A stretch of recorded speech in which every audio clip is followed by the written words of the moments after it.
లో ప్రభుత్వ వ్యతిరేక పాలన, ప్రజల యొక్క వ్యతిరేక పాలన ఏ రకంగా జరుగుతా ఉందో దానికి నిరసనగా ఇవాళ ప్రజా ఆగ్రహము ఒక ఉప్పెనలాగా నడి రోడ్ల మీదకి వచ్చింది. నేను అడుగుతా ఉన్నా, సూపర్ 6 హామీలు ఏమిచ్చారండి మీరు? అయ్యా చంద్రబాబు నాయుడు గారు, మీకు ఏదన్నా న్యాయంగా అనిపిస్తుందండి?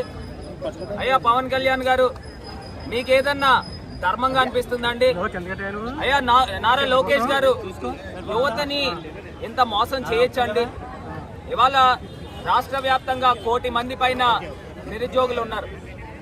నిరుద్యోగులకి తొలి సంతకము డిఎస్సి అన్నారు. ఇవాళ డిఎస్సి చూస్తే అక్రమాలతో కూడుకుని ఉంది. సుమారుగా రాష్ట్ర వ్యాప్తంగా 1 కోటి మంది పైన నిరుద్యోగులు ఉన్నారు. ఈ 2 సంవత్సరాల్లో 72,000 కోట్ల రూపాయలు నిరుద్యోగులకి చంద్రబాబు నాయుడు బాకీ ఉన్నారు. 18 ఏళ్లు వయసు దాటిన మహిళలు ఇవాళ రాష్ట్ర వ్యాప్తంగా 1 కోటి మంది పైన ఉన్నారు.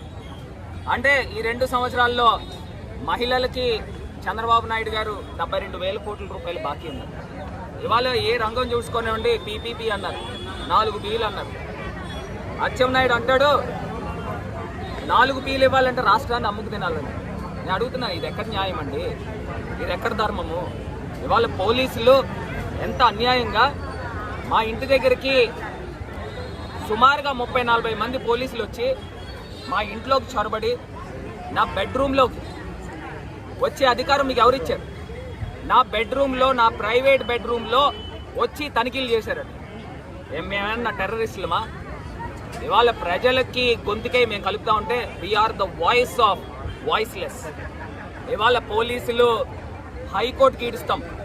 ఎవరైతే పోలీసులు మా ఇంటికి వచ్చారో సీసీ కెమెరాలు ఉన్నాయి, వాళ్ళందరినీ కూడా హైకోర్టుకి ఈడ్చి శిక్ష వేయించే కార్యక్రమము న్యాయస్థానం ద్వారా చేయిస్తాం. ఎవరిచ్చారండి మీకు అధికారం?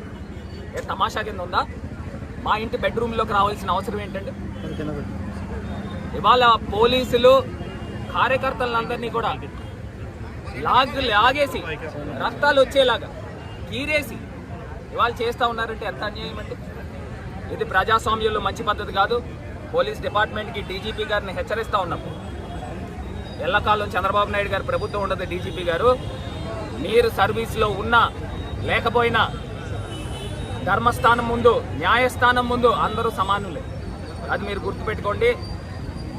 అందరికీ కూడా భారతదేశంలో సామాన్య పౌరుడి దగ్గర నుంచి ప్రధానమంత్రి దాకా అందరూ సమానమే. ఇవాళ మేము వాయిస్ ఆఫ్ వాయిస్లెస్ కింద గొంతు లేపుతాము.